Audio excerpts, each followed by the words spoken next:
آپ کے سامنے رکھنے والا ہوں۔ عزیزہ نے محتشم بیٹو، انسان جو ہے سب سے پہلے اپنے گھر کے ماحول سے کچھ چیزیں سیکھتا ہے۔ اگر گھر کا ماحول اسلامی ہو، گھر میں تربیتی پہلو اس پر کوئی بات کی جائے تو جو بچہ ہوتا ہے وہ نیک اور صالح متقی بن جاتا ہے۔ اگر گھر کے اندر ماحول انگریزی ہے، یورپین کا ماحول ہے، استاد بڑے سے بھی بڑا ہو اس کو قابل نہیں بنا سکتا۔ یہ بات اتھینٹک ہے، 100% بات کلیئر ہے کہ اگر اس کے گھر میں ماحول یورپین ہے، انگریزی ماحول ہے اس کے گھر میں، وہ بچہ جب استاد کے پاس جاتا ہے، چاہے استاد جتنا بھی قابل ہے، وہ بڑا عظیم استاد ہے، وہ بچے کو نکھار نہیں سکتا، وہ بچے کو کامیاب نہیں کر سکتا، وہ بچے کے اندر علم کی روشنی نہیں ڈال سکتا۔ اس کا مطلب کہ سب سے پہلے ہمیں اپنے گھروں کے ماحول کو اچھا کرنا ہے۔ ابھی آوازیں نکل رہی ہیں کہ ہمارا بچہ کامیاب نہیں ہوا، اس میں سکول، مدرسہ اور استاد کا قصور ہے۔ ہم نے بچے کے لیے ہزاروں روپے صرف کیے، اس کو ٹیوشن بھی، ہم نے بچے کو ہر روز ادارے کے اندر بھیجا، لیکن بچہ کامیاب نہیں ہوا۔ استادوں کے گریبان کو پکڑ رہے ہیں، جیسے جیسے امتحانات کا رزلٹ اناؤنس ہو رہا ہے، حالیہ میٹرک کا رزلٹ اناؤنس، تو گریبان استادوں کے پکڑے جا رہے ہیں کہ آپ نے کیا پڑھایا؟ ہم نے تو پورا سال بچے کو سکول بھیجا ہے، آپ نے اس کے اندر علم کیوں نہیں داخل کیا؟ میں ان والدینوں سے سوال کرتا ہوں، کیا گھر کے اندر ماحول دیا؟ آپ کے گھر کا ماحول کیسا ہے؟ جواب آتا ہے، ہمارے گھر میں کھڑے ہو کر کھایا جاتا ہے، کھڑے ہو کر پیا جاتا ہے۔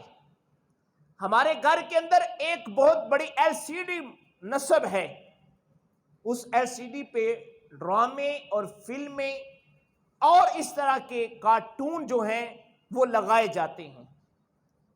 میں نے پوچھا، اگر تمہارے گھر میں بڑی LCD پہ کارٹون، فلمیں، ڈرامے لگتے ہیں، اب اس میں استاد کا کیا قصور ہے؟ سب سے پہلی جو دہلیز ہے وہ گھر ہے۔ وہ کسی نے کیا نہیں خوب کہا، گود ماں دیے درسگاہ پہلی، گود ماں دیے درسگاہ پہلی، اتو زندگی دا نصب العین بندا، اتو داتا خواجہ فرید بن کے دکھی دلان دے واسطے چین بندا۔ اگر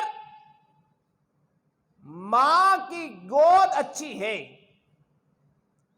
درسگاہ پہلی گھر ہے، اگر اس کا ماحول اچھا ہے تو بیٹا بھی داتا علی حجویری جیسا پیدا ہوتا ہے، پھر بیٹا بھی بابا فرید الدین گنج شکر جیسا پیدا ہوتا ہے۔ اگر ماں کی گود اور زیادہ اچھی ہو، درسگاہ اور زیادہ پہلی اچھی ہو، یعنی گھر، تو پھر بیٹا بھی امام حسین جیسا پیدا ہوتا ہے۔ آج میں یہ دعوت فکر، یہ لمحہ فکریہ دینا چاہ رہا ہوں۔ آج ہمارے بچوں کا قصور نہیں ہے، والدین کا قصور ہے، جنہوں نے گھر کا ماحول اچھا نہیں کیا۔ عزیزان گرامی، امام زین العابدین کی بات کرنے جا رہا ہوں۔ میرا دل کرتا ہے کہ اس شہزادے کی بات کروں جس کی رگوں کے اندر حضرت علی المرتضیٰ حسن حسین، جس کے رگوں کے اندر علی المرتضیٰ کا خون ہے اور امام حسین کا خون ان کی رگوں میں دوڑتا ہے، اس شہزادے کی بات کرتا ہوں۔ امام زین العابدین اس درسگا اس گھر میں پیدا ہوئے۔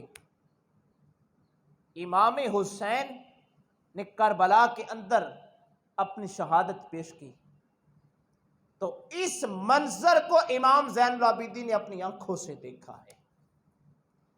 38 ہجری کو امام زین العابدین پیدا ہوئے، 2 سال اپنے دادا شیر خدا حیدر قرار کی گود میں رہے۔ اب جس کی پرورش کا آغاز تاجدار حل عطا علی المرتضیٰ کی گود ہو تو پھر بیٹا پھر وہ زین العابدین ہی ہوتا ہے۔ میں یہاں ضمناً بات کر دیتا ہوں، ایک بیٹا تھا پڑھنے کے قابل ہوا، پڑھنے کے، ماں کہنے لگی کہ اس کو جاؤ قاری صاحب کے پاس لے جاؤ، اب اس کو قرآن کی تلاوت سکھاؤ۔ اب جب اس کو لے کر جایا گیا تو قاری صاحب نے کہا بیٹا پڑھو بسم اللہ الرحمن الرحیم۔ اب یہ جملے سننا توجہ سے، اس بیٹے نے پہلا پارہ بھی سنا دیا، دوسرا پارہ بھی، حتیٰ کہ 14 کے 14 پارے اس بیٹے نے سنا دیے۔ کتنے پارے سنائے؟ 14 پارے سنا دیے۔ تو قاری صاحب پریشان ہو گئے، کہا کہ اے شخص آنے والے مجھے بتا یہ پہلے کہاں پڑھتا تھا؟ کہا خدا کی قسم قاری صاحب آج پہلے دن گھر سے نکلا ہے اور آپ پہلے حافظ اور قاری ہیں جن کے پاس پڑھنے کے لیے آیا ہے۔ کہا پھر اس نے 14 پارے کہاں سے حفظ کیے؟ اس نے 14 پارے کہاں سے بھی حفظ کر لیے جب کسی کے پاس گیا ہی نہیں؟ اور میں بھی حیران ہوں، اتنا چھوٹا بچہ جس کی زبان بھی توتھلی ہے، جس کو چلنا بھی نہیں آتا، دوڑنا نہیں آتا، وہ 14 پارے کیسے اپنے سینے میں محفوظ کیے ہوئے ہیں؟ اللہ اکبر۔ اس بیٹے سے پوچھا بیٹا بتا تو نے 14 پارے کہاں حفظ کیے ہیں؟ وہ عرض گزار ہوا کہ قاری صاحب استاد محترم میری ماں 14 سپاروں کی حافظہ ہے، 14 سپاروں کی حافظہ ہے۔ جب میں اپنی ماں کے بطن اطہر میں آیا، شکم رحم کے اندر آیا، ماں 9 مہینے میں ماں کے پیٹ کے اندر رہا، ماں 9 مہینے 14 سپارے پڑھتی رہتی تھی۔ ماں سارا دن قرآن کی تلاوت کرتی، میں اپنی ماں کے رحم کے اندر قرآن سنا کرتا تھا۔ پھر جب میری پیدائش ہوئی، میں ماں کی گود میں تھا، تو ماں جب مجھے دودھ پلاتی تو قرآن پڑھا کرتی تھی۔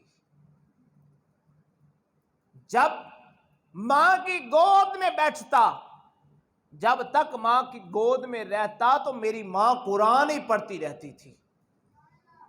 میں نے اتنا 9 مہینے بطن اطہر شکم رحم میں قرآن سنا، پھر میں 2 سال ماں کی گود میں رہا، میں نے قرآن سنا، وہاں سے میں نے 14 سپارے حفظ کر لیے ہیں۔ عزیزان گرامی، اب اس بات سے ہمیں یہ اندازہ ہو رہا ہے اگر ماں نیک ہو۔ آج ہمارے ہاں کیا ہوتا ہے، ماں دودھ پلا رہی ہوتی ہے، سر پہ دوپٹہ نہیں ہوتا، ماں بچے کو دودھ پلا رہی ہوتی ہے، اس کے ہاتھ میں موبائل ہوتا ہے جس پہ وہ ڈرامہ فلمیں دیکھ رہی ہوتی ہے، ماں بیٹے کو دودھ پلا رہی ہوتی ہے، یہ جملہ ضائع نہ کرنا، تو ماں چاچے کے خلاف اور تائے کے خلاف باتیں کر رہی ہوتی ہے اپنے شوہر سے کہ تیرے بھائی، اے میرے سر کے تاج، تیرے جو بھائی ہیں وہ اچھے نہیں، تیری ماں اچھی نہیں، تیرا باپ اچھا نہیں، اپنے سسر کے متعلق اپنے شوہر کو بڑکا رہی ہوتی ہے اب یہ نہ سمجھیے یہ بچہ گود میں جو دودھ پی رہا ہے نہ سمجھ ہے، عزت ذوالجلال کی قسم وہ تم سے زیادہ سمجھدار ہے۔ وہ ماں کی گود میں باتیں سن رہا ہوتا ہے، پھر اس کا نتیجہ کیا نکلتا ہے؟ جب بڑا ہوتا ہے، اس نے ماں کی گود میں سن رکھا تھا چاچا اچھا نہیں، تایا اچھا نہیں، جب ماں کی گود میں اس نے بارہا مرتبہ سنا تو پھر وہ جب بڑا ہوا تو اس نے اپنے چاچے کے گریبان کو پکڑ لیا، اپنے تائے کی گریبان کو پکڑ لیا۔ عزیزان گرامی، بچوں کی تربیت اچھی کریں، اپنے گھر میں ماحول اچھا کریں، پھر بیٹا بھی امام زین العابدین جیسا ہی پیدا ہوتا ہے۔ آئیے میں آپ کو چند لمحے امام زین العابدین کی وہ داستان آپ کے سامنے رکھتا ہوں۔ امام زین العابدین آپ کے ہاں ایک کنیزہ تھی، آپ کو وضو کروا رہی تھی، دوران وضو جس برتن میں پانی تھا وہ ہاتھ سے چھٹک گیا اور امام زین العابدین کے ہاتھوں پہ اور ٹانگوں پہ وہ لگا، جس سے خون بہنا شروع ہو گیا۔ وہ غلامہ تھی، غلام تھا، تو امام زین العابدین نے اٹھا کر اس کی نظروں میں نظریں ڈال کر دیکھا تو اس غلام نے کہا کہ یا زین العابدین، آپ تو اس صابر کے بیٹے ہیں اور صابرہ کے بیٹے ہیں، والقاظمین الغیظ، آپ تو غصہ پینے والے ہیں، والعافین عن الناس، یہ آپ کی صفت ہے کہ آپ معاف کر دیتے ہیں۔ تو آپ نے کہا جا تجھے معاف کیا ہے، اور غصے کو پی لیا۔ اب خون بہ رہا ہے، خون بہ رہا ہے، چوٹ آ گئی ہے، لیکن آپ نے معاف کر دیا۔ اس سے اگلا جملہ سنیں، صرف معاف ہی نہیں کیا بلکہ امام زین العابدین وہ غلام تھا، آپ نے فرمایا آج سے تو آزاد ہے، میں نے تجھے آزاد بھی کر دیا۔ عزیزان غرامی، یہ ہے گھر کے ماحول سے یہ جذبہ ملا تھا کہ بیٹا اگر کوئی ایسا ماجرا ہو جائے تو نے معاف کر دینا ہے۔ یہ ماں کی گود کے اندر آپ نے یہ سنا تھا کہ کسی سے انتقام نہیں لینا، انتقام لینا ہمارا وتیرہ نہیں، ہمارا وتیرہ لوگوں کو معاف کرنا ہے، ہمارا خاصہ ہماری صفت انتقام نہیں لینا۔ تیرے نانا رسول صلی اللہ علیہ وسلم نے زندگی میں کسی سے انتقام نہیں لیا ہے، تو بیٹا معاف کرنا ہے، یہ ہماری صفت ہے، تو آپ نے معاف فرما دیا۔ عزیزان گرامی، امام زین العابدین آپ کی ایمانی فراست اتنی تھی، جب کربلا کے بعد واپس پلٹے، یہ گھر کے ماحول سے یہ چیزیں ملتی ہیں، یہ استاد سے نہیں ملتی۔ یہ آپ کہیں کہ استاد سے ملتی ہیں، آج کچھ لوگ ہیں اپنے بیٹوں کو اداروں میں جمع کرواتے ہیں، داخل کروایا کرے جمع نہ کروایا کرے۔ داخل میں اور جمع میں فرق ہے۔ جمع ہوتا ہے لو جی جمع کروا دیا ہماری جان چھوٹی، اب استاد جانے یا بچہ جانے۔ داخل کروانا یہ ہوتا ہے کہ بچے کی پوزیشن ہر روز کی باپ کو دیکھنا چاہیے، آج تو مدرسے سے اسکول سے کیا پڑھ کے آیا ہے، اسے کہتے ہیں داخل کروانا۔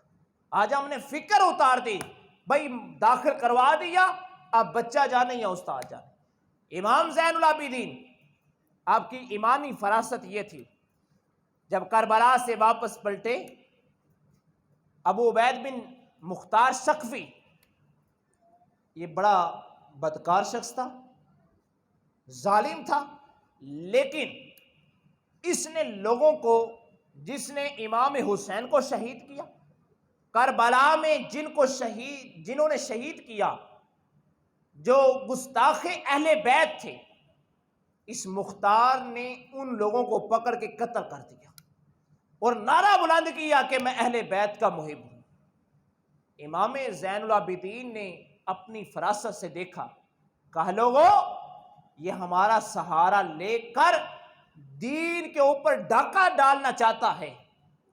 یہ چند دن کے لیے صرف ہمارا محب ہے، اندر سے بغض بھرا ہوا ہے. اب اس نے سمجھا کہ امام زین العابدین میری بات نہیں مان رہے. اس نے اہل بیت کے کچھ لوگوں کو بلایا، کہا بتاؤ میں تمہارا ہمدرد ہوں.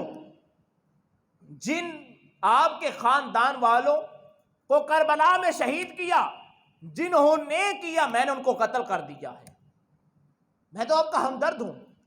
امام زین العابدین نے اپنے گھر والوں سب کو مطلع کر دیا یہ دھوکے باز ہے.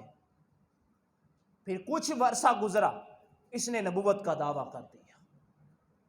پھر عبداللہ بن زبیر آگے بڑھے اور اس شخص کو واصل جہنم کر دیا.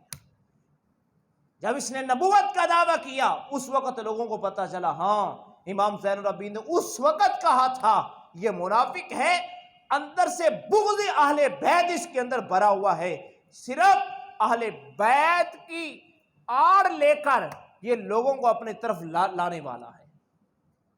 یہ علمی فراست یہ گھر سے ملتی ہے. میں اس کا اشارہ دے جاتا ہوں. گھر پہ دستک ہوتی ہے، جی کون؟ میں فلاں آپ کے باپ کا دوست ہوں، آپ کے باپ کو ملنا چاہتا ہوں. اندر سے آواز آتی ہے بیٹا، اسے کہو باپ گھر نہیں. آنے والے سے کہو باپ گھر نہیں ہے. اب بیٹے نے کہہ دیا باپ گھر نہیں. اب اس نے کیا تربیت حاصل کی کہ جب کسی کو جان چھڑوانی ہو تو جھوٹ بول کے چھڑوا سکتے ہیں، کیونکہ ہمارا باپ بھی ایسے کرتا تھا. اب اس نے جھوٹ کا سہارا لینا شروع کیا، اور اتنا جھوٹ کا سہارا لیا کہ بالآخر اس کا دل سیاہ ہو گیا. وہ ہمیشہ جھوٹ سے سہارا لیتا، استاد سے بھی بچ جاتا. اور پھر نتیجہ کیا نکلا؟ جب آپ نے سوال کیا بیٹے سے، اس نے جھوٹ کا سہارا لے کر میں تو صبح کا مدرسے گیا ہوا تھا، حالانکہ وہ نہیں تھا. اب اس نے آپ سے یہ تربیت حاصل کی. اب اس کی علمی فراست کہاں سے آئے گی؟ آنکھوں میں روشنی کہاں گیا؟ اگر گھر کے اندر اسے سچائی پہ ابھارا جائے، اسے سچائی کی باتیں بتائی جائیں، پھر اللہ اس کو اتنی فراست دے گا، وہ دیکھ کر کہے گا یہ شخص ہمارے حق میں بہتر ہے کہ نہیں. وہ آپ نے سن رکھا ہے نا، استاد کہتے ہیں میں تیرا متھا پڑھ کے دس سکنا، میں تیرا متھا پڑھ کے دس سکنا، تینوں سبق یاد ہے کہ نہیں. یہ استاد کو فراست کہاں سے ملی؟ اس کے گھر کی گود سے ملی ہے، گھر کی دہلیز سے ملی ہے. عزیزان گرامی، امام زین العابدین اتنے اپنی والدہ کے فرما بردار تھے. ایک مرتبہ اپنی والدہ کے ساتھ کھانا کھا رہے ہیں، بلکہ بعض روایت میں آتا ہے کہ زندگی کے اندر اپنی والدہ کے ساتھ کھانا ہی نہیں کھایا. زندگی بھر والدہ کے ساتھ کھانا نہیں کھایا. وجہ پوچھی گئی کہ امام زین العابدین آپ اپنی ماں کے ساتھ کھانا کیوں نہیں کھاتے؟ اب یہ جملہ سنو کہ تڑپ جاؤ گے. کہنے لگے میں اس لیے ماں کے ساتھ کھانا نہیں کھاتا، میں اگر جہاں سے کھانا کھانا چاہوں اس سے پہلے میری ماں کی تڑپ ہو کے یہ لقمہ میں کھا لوں، تو ماں کی کہیں گستاخی نہ ہو جائے، ماں کی نافرمانی نہ ہو. ماں کا دل پہلے تھا یہ لقمہ میں کھاؤں، لیکن جلدی سے میں ماں کا وہ جو لقمہ ماں نے کھانا تھا وہ میں کھا لوں، کہیں ماں کی نافرمانی نہ ہو جائے. اس بنا پہ ماں کی نافرمانی سے بچنے کے لیے زندگی بھر ماں کے ساتھ کھانا نہیں کھایا. یہ ہوتا ہے نا جب کوئی کھانا کھا رہے ہو اکٹھے، کوئی بوٹی آ جائے تو پھر دل کرتا ہے کہ پہلے سے میں چھین لوں، دوسری کی طرف ہوتی ہے میں لے لوں، تو کہتے ہیں کہیں ماں کی گستاخی نہ ہو جائے. عزیزان گرامی، آپ اگلا جملہ سنیں گے. امام زین العابدین یہ کس کے بیٹے ہیں؟ امام حسین کے بیٹے ہیں. امام حسین کس کے بیٹے ہیں؟ علی المرتضیٰ کے ہیں. علی المرتضیٰ کس کے شوہر ہیں؟ سیدہ فاطمہ الزہرا. فاطمہ کس کی بیٹی ہے؟ محمد الرسول اللہ کی۔ پھر امام زین العابدین کا اندازہ دیکھیے، ان کی جنت ہونے میں کوئی شک ہے؟ جب احرام باندھا حج کے لیے، آپ کا رنگ زرد ہو گیا، جسم کم کمانے لگا، اور زبان سے لبیک نہیں کہا جا رہا۔ لبیک اللہم لبیک کہتے ہیں نا، زبان سے نہیں نکل رہا، زبان سے لبیک۔ پوچھا گیا امام زین العابدین احرام باندھتے، جیسے احرام باندھا آپ کا چہرہ زرد ہو گیا، جسم لرز رہا تھا، کیوں؟ کہنے لگے لوگوں تم نہیں جانتے کس کی بارگاہ میں پیش ہونے لگا۔ امام زین العابدین سر سے لے کر پاؤں کے ناخنوں تک گناہوں میں لپڑا ہے، اپنا یہ گناہوں کا لوتھڑا اللہ کے گھر میں کیسے لے کر جائے؟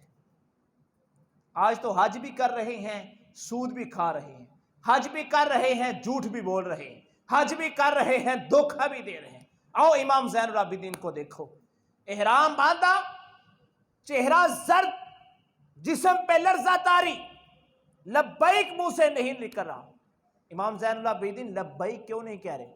کہتے ہیں اگر میں کہوں لبیک، اس کا معنی ہے اے اللہ میں حاضر ہوں، تو جواب آئے اے بندہ خدا تو حاضر نہیں ہے، ہم نے تیرے کو قبول نہیں کیا تجھ کو۔ کہیں مجھے اللہ کی جانب سے یہ جواب نہ ملے، اللہ کہے کہ اے بندہ خدا نکل جا میرے گھر سے، میں تیرے حج کو قبول نہیں کروں گا۔ اس ڈر، اس خوف کی وجہ سے میرا جسم لرز رہا ہے، کہیں اللہ کی بارگاہ میں رد نہ کیا جاؤں، کہیں اللہ کی بارگاہ سے مجھے رد نہ کیا جائے، کہیں میرے لیے قہر و غضب کی لہر نہ نکل آئے۔ اس خوف کی وجہ سے لبیک نہیں کہہ رہا، لبیک اللہم لبیک نہیں کہہ رہا۔ وہ یار جن کے جنتی ہونے میں شک نہیں، جو امام حسین کے بیٹے ہیں، ان کی خشیت کا یہ عالم ہے۔ میں اور تو کتنے ٹیگے کے ساتھ زمین پہ چلتے ہو، ایک نماز کیا پڑھتے ہیں اپنے ساتھ نمازی لگا لیتے ہیں، ایک حج کیا کرتے ہیں اپنے نام کے ساتھ حاجی لگا لیتے ہیں، ایک سپارہ کیا حفظ کرتے ہیں اپنے نام کے ساتھ حافظ لگوا لیتے ہیں، ایک حدیث کیا حفظ کرتے ہیں اپنے ساتھ عالم فہامی بڑا بڑے اپنے علامہ فہامہ لگوا لیتے ہیں۔ امام زین العابدین کو دیکھ جو امام حسین کے بیٹے ہیں، حرم کعبہ میں بھی داخل ہوں تو خشیت کا عالم یہ ہے کہ وہ بے ہوش ہو جاتے ہیں۔ روایت لکھنے والا کہتا ہے کہ امام زین العابدین جب مسجد میں کھڑے ہوئے، اللہ کی بارگاہ میں داخل ہونے لگے، اتنا روئے، آپ کی ہچکچیاں شروع ہو گئی۔ یہ ہچکچیاں کب شروع ہوتی ہے؟ جب آنکھوں سے آنسو ختم ہو جاتے ہیں، جب انتہائی رونے کے آخری لمحے پہ انسان پہنچتا ہے، پھر ہچکچیاں شروع ہوتی ہیں۔ تو کسی نے پوچھا امام زین العابدین آپ امام حسین کے بیٹے ہیں، اتنے زاروں قطار کیوں روتے ہیں؟ تمہیں شکر کرنا چاہیے، اللہ نے اپنے گھر میں تمہیں بلایا ہے، اپنی بارگاہ میں کھڑا ہونا مقبول کیا ہے، تمہیں تو ہنسنا چاہیے، اللہ کا شکر ادا کرنا چاہیے۔ جملہ سنیے، اپنے جسموں کے اندر یہ خاصیت پیدا کریں۔ امام زین العابدین کہنے لگے لوگوں اس بارگاہ میں پیش ہونے لگا ہوں، اس بارگاہ میں خطاب کرنے لگا ہوں، اس کے ساتھ کلام کرنے لگا ہوں جو مالک کل ہے، وہ تو بادشاہوں کا بادشاہ ہے، میں تو ادنا سا غلام ہوں، میں تو گناہوں میں لپڑا ہوں، میں اس کے ساتھ کیسے کلام کروں؟ میں کیسے کلام کروں اس کے ساتھ؟ میری تو حیثیت نہیں ہے اس کی بارگاہ میں کھڑا ہونا، میں تو کم تر ہوں، میں تو کچھ نہیں، میری کیا حیثیت اس بادشاہ کے ساتھ کلام کروں؟ میں تو اس لیے رو رہا ہوں، میرا مقام نہیں ہے۔ آج میں اور آپ کیا کرتے ہیں؟ ہم اللہ کے گھر میں داخل ہوتے وقت سیگڑ لگایا ہوتا ہے، ہاتھوں پہ ہاتھ مار رہے ہوتے ہیں، کہکا لگا رہے، ہنس رہے ہوتے ہیں، ہمیں ایک بار فکر نہیں ہوتی کس گھر میں داخل ہونے لگے۔ ابھی ایس ایچ او کے سامنے پیش ہونا ہو نا، میں نے دیکھا اپنی آنکھوں سے لوگوں کو، بڑے دنیا کے افسر کے سامنے پیش ہو رہا ہو تو پچھلے گیٹ میں اس کے سانس رک جاتے ہیں، آواز تک نہیں آتی، سانسوں کی آواز نہیں آتی۔ ایک دنیا دار کے افسر کے سامنے تو پیش ہو، تیرے سانس رک جائیں، تیری زبان بند ہو جائے، لیکن تو اللہ کی بارگاہ میں حاضر ہونے لگے، تجھے ایک بار بھی فکر نہ ہو کہ کس کی بارگاہ میں پیش ہونے لگا ہوں۔ آج سے سبق سیکھنا ہے تو امام زین العابدین سے سیکھ۔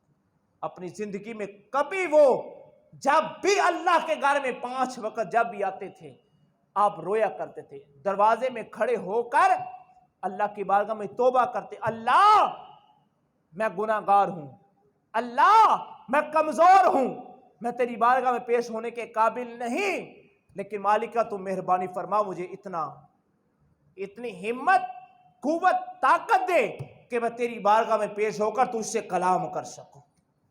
یہ نماز کیا ہے؟ اللہ کے ساتھ باتیں ہیں۔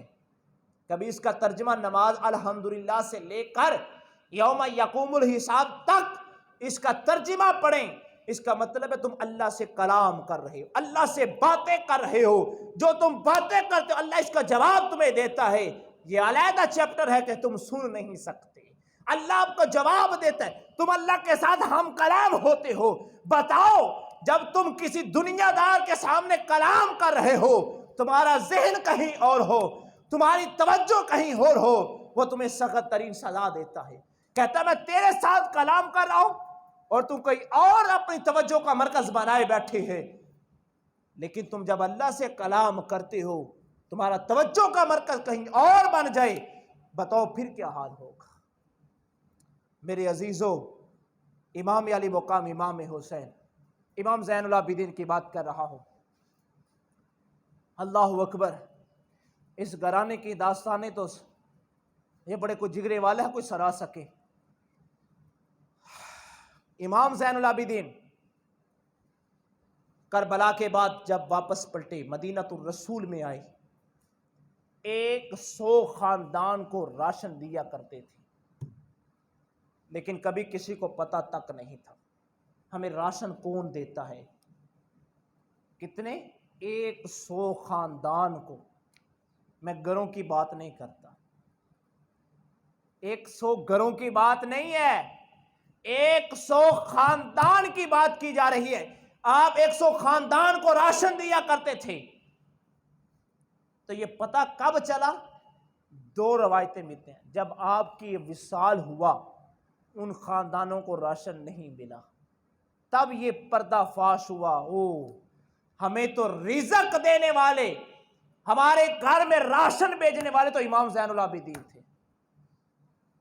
جب آپ کا وصال ہوا، وصال کے بعد ان 100 خاندانوں کے گھر راشن نہیں آیا، انہیں تب پتہ چلا، ہائے افسوس، ہمیں راشن دینے والا تو دنیا سے چلا گیا۔ اور دوسری روایت ہے کہ جب آپ کو غسل دیا گیا، امام زین العابدین کو غسل دیا گیا، آپ کی کمر پہ نشان تھا، اور وہ لکھتا ہے تاریخ دان، یہ نشان کیسے تھے؟ یہ بوجھ اٹھانے والے نشان تھے۔ جو بوجھ اٹھاتا ہے نا، اپنی کمر پہ اس پہ نشان پڑ جاتے ہیں۔ تو لکھنے والا لکھتا ہے آپ کی کمر پہ نشانات تھے بوجھ اٹھانے کے۔ تو ریسرچ کی گئی آپ کیا اٹھاتے تھے، تو پتہ چلا رات کے پچھلے پہر اندھیرے کے اندر بوجھ اٹھا کر 100 خاندانوں کو راشن دیا کرتے تھے۔ یہ تھا میرے مصطفیٰ کے شہزادے امام زین العابدین۔ آج میں اور زید بکر جب راشن دیتے ہیں نا تو 4 تصویریں نہ کھینچ لیں، ہمیں سکون نہیں ہوتا۔ 1000 روپے دیتے ہیں، عزت نفس پہ حملہ کرتے ہیں۔ ایک غریب تو بیچارہ وہ پہلے مرا ہوا تھا، اس کی عزت کا جنازہ نکال دیتے ہیں۔ میرے پاس ایک شخص آیا، میں میرے رسول پہ بیٹھ کے کہتا ہوں، وہ کہنے لگا کہ حضور غریب ہوں، ہمارے اس علاقے کا ہے، محلے کا ہے، رڑ والے محلے کا ہے، کہتا ہے غریب ہوں، اگر میں نے مسجد میں کھڑے ہو کے اعلان کیا نا تو میری برادری نے مجھے مارنا ہے، پیٹنا ہے، مجھے سزا دینی ہے، اور اگر میں نہ مانگوں تو میں بیٹی کی شادی نہیں کر سکتا۔ میرے پاس اتنی نہیں ہے، اور اگر شادی پہ کچھ اخراجات نہ کروں پھر بھی شریکہ برادری مجھے مارے پیٹے گا. اب میں کس پاس جاؤں، کس طرف جاؤں، کیا کروں؟ میں نے کہا اللہ خیر کرے گا. میرے پاس ایک شخص آیا، کہتا میں زکوٰۃ دینا چاہتا ہوں. میں نے کہا یار فلاں شخص مستحق ہے، جا اس کے پاس چلا جا، دروازہ کھٹکھٹانا ہے اور اسے آرام سے پکڑانا ہے اور تیسرے شخص کو پتہ نہ چلے. اب اس نے اس کو مال دیا اور وہ واپس پلٹ آتا ہے. آج تک تیسرے شخص کو پتہ نہیں کہ اس کو کس نے زکوٰۃ دی، اس نے بیٹیوں کی شادی کیسے کی. امام زین العابدین وہ نواسہ رسول 100 خاندان کو راشن دیا کرتے تھے. پتہ کب چلا؟ جب وصال ہوا. تو وصال کے بعد جب گھر میں راشن نہ پہنچا، لوگوں نے کہا افسوس، راشن دینے والا تو چلا گیا. پھر غسل دینے کے وقت پتہ چلا آپ کی قبر پہ نشانات تھے. تو پوچھا یہ کیسے نشان ہیں؟ کہا یہ بوجھ اٹھانے کے نشان ہیں، یہ بوجھ اٹھانے کے نشان ہیں. رات کے پچھلے پہر لوگوں کے دروازوں کے قریب راشن رکھ کے آیا کرتے تھے امام زین العابدین. عزیزان گرامی، ایک ہاتھ سے دیا، دوسرے ہاتھ کو پتہ نہیں. لیکن آج میں زید بکر، ابھی رمضان شریف کا میں نے پچھلے سیلاب کے دلوں میں بھی ابھی دیکھ رہے ہیں، جب بھی زلزلہ آتا ہے، جب بھی کوئی بھی آفت مصیبت آتی ہے، ہمارے یہاں کیا ہوتا ہے؟ ہماری تحریکیں اٹھتی ہیں، لوگوں سے راشن اکٹھا کرتی. ابھی سیلاب کی آیا ہوا ہے تو تحریکیں مال اکٹھا کرتی ہے، پھر ایک آٹے کا تھیلا دیتے ہیں اور پوری میڈیا اس کی تصویر کھینچتا ہے. ایک بیچارہ وہ در بدر ہو گیا، اس کا گھر نہیں رہا، وہ پانی کے اندر سیلاب میں چلا گیا، اس کے بال بچے نہیں رہے، اس کا بیٹی بیٹا نہیں رہا، وہ تنہا رہ گیا. اس کے دل پہ زخم ہے بیٹی کے جانے کا، بیٹے کے جانے کا، ماں باپ کے جانے کا، گھر جانے کا. ادھر سے 1000 روپے دیا جا رہا ہے اور 10 فوٹے کھینچی جا رہی ہیں. اب دنیا نے دیکھا، دنیا داروں نے دیکھا، اس کی عزت نفس پہ حملہ کیا جا رہا ہے. کہا کہ تجھے اتنا غربت ہے؟ ساری دنیا پہ اسے مشہور کیا جاتا ہے یہ لوگ غریب ہے، یہ 1000 لے رہا ہے. میرے عزیزوں، امام زین العابدین نے ہمیں سبق دیا، ایک ہاتھ سے دو، دوسرے ہاتھ میں پتہ نہ چلے. ہاں، آخری جملہ سن لے، جو اعلانیہ طور پہ کرنے کا حکم ہے نا، وہ کس وقت ہے؟ جب آپ چند لوگ بیٹھیں گے. اب میں یہ اعلان کروں کہ مدرسے کے لیے تعاون کی ضرورت ہے. ایک دیتا ہے نا کھڑے ہو کے، چلے دیکھو دیکھی دوسرے بھی دے دیتے ہیں. یہ کسی کی عزت پہ حملہ نہیں ہو رہا. اگر کوئی دے دیتا ہے ٹھیک ہے، نہیں دیتا تو یہ علیحدہ چیپٹر ہے. بات سمجھ، یہ کسی عزت پہ حملہ نہیں. جب تم کسی غریب یتیم بیوہ کو دیتے ہو اس وقت کبھی فوٹو نہ کھینچو اور کبھی دینے کے وقت اصرار نہ کرو. میں نے ان لوگوں کو اس آنکھوں سے دیکھا ہے 2018 کے الیکشن کے اندر 2000 روپے اور ایک چاول کی بوری دے رہے تھے اور کہہ رہے تھے مور اس پہ لگانی ہے. میں نے اپنی آنکھوں سے دیکھا ہے ان لوگوں کو. میں نے پوچھا یہ کیا کر رہے ہو؟ کہتے ہیں ہم عشر نکال رہے ہیں. میں نے کہا یہ عشر نہیں ہے. عزیزان گرامی، ایسے لوگ ہیں، یہ خیرات کا یہ اندازہ ہے. میں نے ان لوگوں کو بھی دیکھا ہے کہ اپنے ماتحت لوگوں کو عشر دیتے ہیں، پھر پورا سال ان سے کام کرواتے ہیں، بینسوں کا چارہ ڈلواتے ہیں.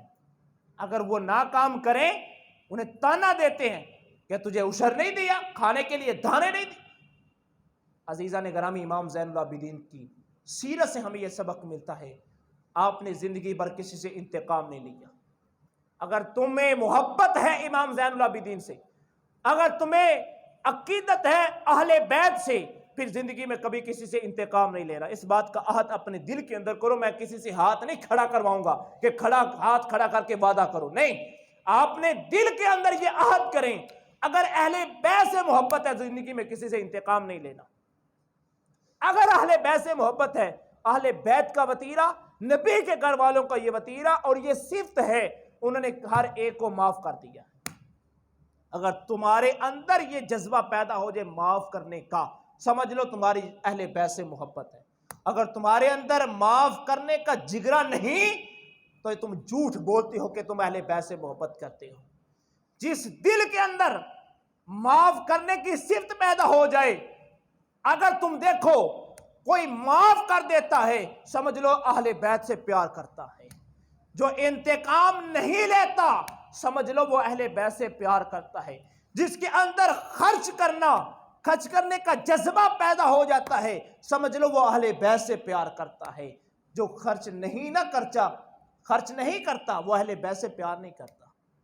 یہ کچھ صفتیں اللہ تعالیٰ نے ہمیں واضح کی ہے، یہ دیکھنا ہو نا، پرکھنا ہو تو اس کے اندر دیکھیے کیا کرتا ہے، کیا انتقام لیتا ہے، کیا لوگوں کو معاف کرتا ہے، کیا خرچ کرتا ہے لوگوں پہ۔ اگر یہ صفتیں اس کے اندر پائی جاتی ہیں سمجھ لو نبی کے گھر والوں سے اس سے پیار ہے۔ اگر یہ صفتیں نہیں ہیں اس کے اندر، وہ جھوٹ بولتا ہے، وہ اہل بیت سے پیار نہیں کرتا ہے۔